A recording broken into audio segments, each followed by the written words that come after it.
Niyako ni Pangulong Rodrigo Duterte sa mga malalaking taxpayers sa bansa ang mas pinalakas pang kampanya kontra katiwalian. Inihag ito ng Pangulo sa kanyang pagdalo sa paglulunsad ng 2017 tax campaign kung saan inihag rin nito na sa tama mapupunta ang kanilang ibinabayad na buwis. Si Rocky Ignacio sa detalye.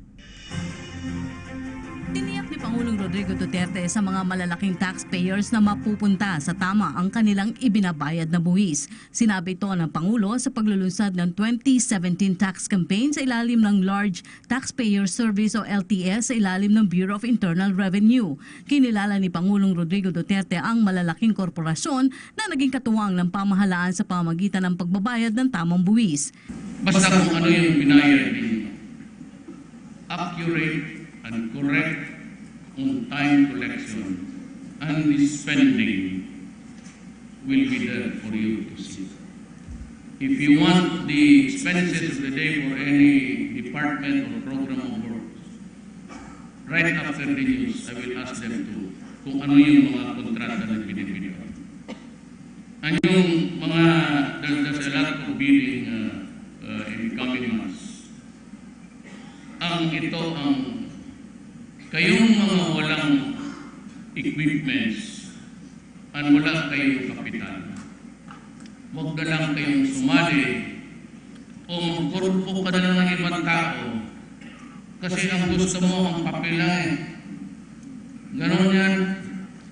Dagdag pa ng Pangulo, makakaasa rin sila na walang korupsyon na iiral sa pamahalaan. Hindi rin anya sila magbabayad ng buwis na lampas sa kanilang dapat bayaran.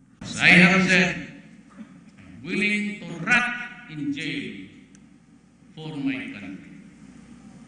I am a worker of government. I am not even an official. You never hear me address them officials.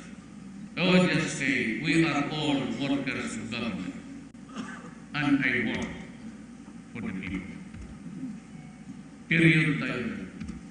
Walang kakoordinan yan, walang kapayimportante. I do not impose my presence. I do not do things that would impress people na gano'n. Sa tema na Ako, Kaisa sa Pagbabago, lumagda rin ng Pangulo sa Commitment Board kasama sina Finance Secretary Carlos Dominguez, BIR Commissioner Cesar Dulay at JG Summit President Lance Go Conway para sa isinusulong na mahusay at epektibong pangungulekta ng buwis. Target ng LTS na makakolekta ng 1.105 trillion pesos mula sa 2,320 large corporate taxpayers at contributor na bumubuo ng 62.44% ng BIR revenue collection. Umaabot sa 1.829 trillion pesos ang target collection ng BIR para sa taong 2017 kumpara sa 1.620 trillion pesos nitong 2016. Apat na priority areas ang isinusulong ng BIR para sa dagdag collection: ang improve taxpayer satisfaction, protect revenue and recapture public trust, attain streamlined business processes kasama ang review ng issuances, online facility at simplification of tax forms. Para sa PTV News, Rocky Ignacio.